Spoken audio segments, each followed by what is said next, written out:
Hello and welcome to a short tutorial on inclined planes. I have loaded here a simulation that allows me to change the incline of my little plane here, something like this. What I'd like to do is take a look at the angles associated with the forces of an object on an inclined plane. And what I'll go ahead and do here is I'll start out with the incline at the large position like this. And notice that as I go back and forth with the size of the incline, notice that the normal force always stays perpendicular to the incline. So as I raise the incline, the normal force tips over to keep this a 90-degree angle. Notice that the weight vector, however, always points straight down. That creates an angle between those two vectors. And we're going to use the angle that's created here in a kind of a special way to be able to mathematically work problems for objects on inclined planes. Now, the way we talked about doing that in class is this. What we said is if you could take the normal force and extend the line of the normal force straight down. In other words, something like this. Use this as a reference line. In other words, this is a straight line right here.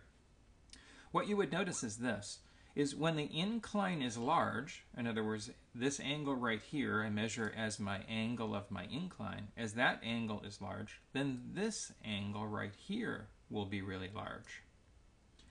Take it back down, for example, something like this. Again, if I do the same thing, if I extend the line of my normal force so it's not straight down towards the ground, but straight in line with my normal force here. In other words, if I keep my reference line an extension of the normal force in the opposite direction, what I notice here again is the angle between that reference line and my weight vector is small now, and so is my angle of incline right here is small now.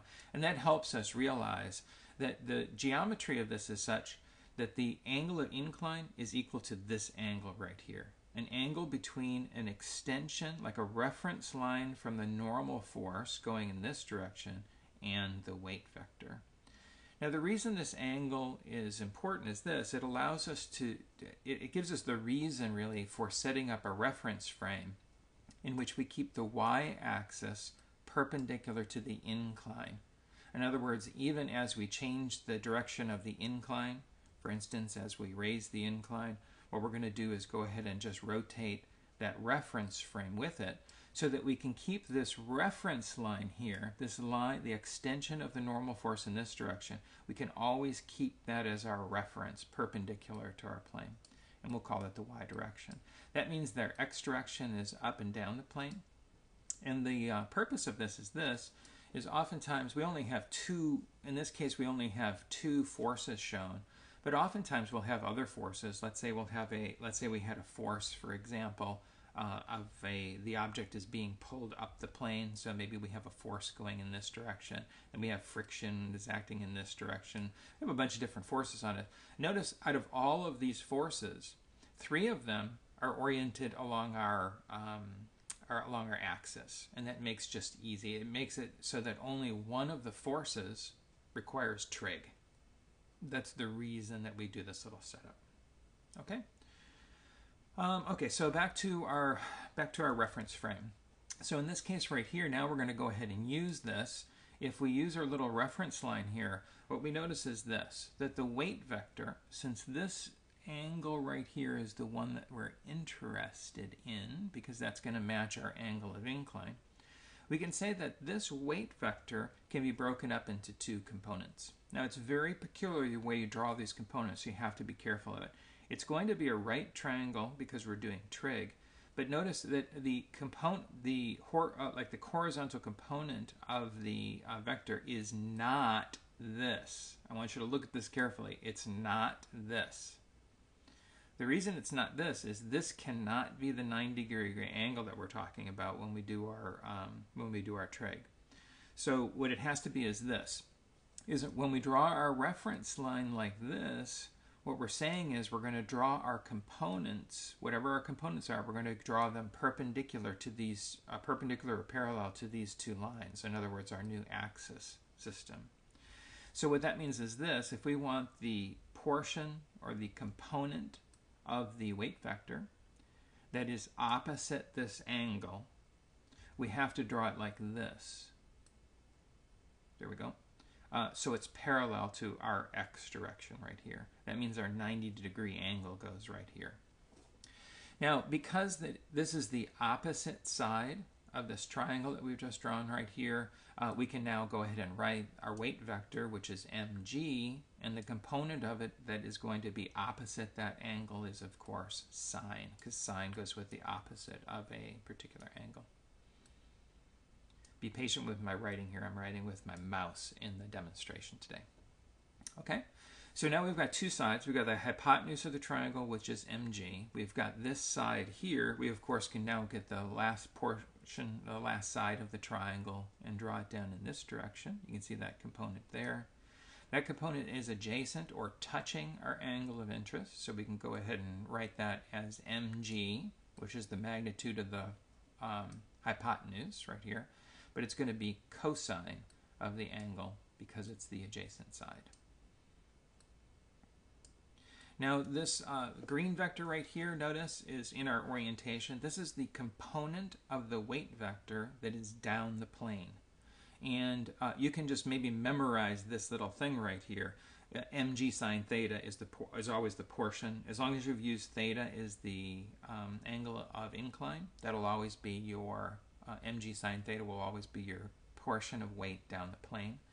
And then the portion of weight perpendicular to the plane is mg cosine theta. But because these forces are balanced in this direction, in other words, the block is not accelerating into the plane or out of the plane, we can also say that this mg cosine theta is going to be equal to the normal force because they're balanced. The normal force and this component of the weight are balanced. Now, the very last thing I'd ask you to consider is this. All of this we've covered in class so far. But you're going to have a more difficult time with the lab this time in looking at these. And so it would be good now to do something we did not do in class, which is to take a look at how these two components of the weight change as the angle is changed. So I'm going to do a little graph here, and we'll call that the angle right here. And then over here on this side, what we're going to do is we're going to plot both on the same graph. We're going to plot the I guess we could call it the weight in the x direction. In other words, down the plane. And then we'll also go ahead and plot the weight vector, the component of weight that's in the y direction. And this is as we bring the incline up or down, as we change the incline. And so maybe think about this for a second. Think about how this component of the weight down the plane changes. In other words, what kind of value does it have for very small angles of our incline? What kind of value does it have for large angles of incline? In other words, upwards of 90 degrees, which would be the board vertical. Think about that for a second. Okay, in this case right here, what we can say is this, is if the inclined plane is totally flat, right, and I let the block go, it doesn't have any tendency to go in the y direct or the x direction at all. In other words, it doesn't have any component of force that is trying to move it left or right. If I raise the incline just a little bit, it has little tendency to go to the left. And that's caused by this force right here. It'll accelerate to the left if there's no friction. It'll accelerate a lot to the left if it's very steep, something like this. That's telling us that this component in the x direction does something like this. In other words, it starts at 0 and it increases to some maximum value. And it turns out that maximum value right here is just the weight. It's just the weight of the object. In other words, you can imagine if I were to take the incline and take it all the way up to 90 degrees, we'll say this is 90 degrees in the angle right here, then all of the weight vector will be pointing down the plane. And you get some maximum value equal to the weight. Now, in the same way, I'd like you to think about how the normal force changes as the incline is changed. Think about how that would be graphed. All right, for the graph of this, in this case, notice with this thing, imagine this flat on the ground, so you have 0 angle. Well, in that case, the weight will be straight down, the normal force will be straight up, and the normal force will equal the weight. So that graph starts like this. And as I increase the angle, you'll see that in this case you get something like this. Whereas I get higher and higher and higher in angles, the component of the weight perpendicular here to the incline decreases. And one way to think of that is this: if I take this all the way up to vertical, there's nothing holding the block against the board anymore. In other words, it has a zero normal force when you get up to 90 degrees. And understanding this these little ratios, essentially, in other words, how these two forces, the component of the weight down the plane and the component of the weight perpendicular to the plane, change as you change the angle of the incline, will be important for the lab coming up this week. Thanks for joining me.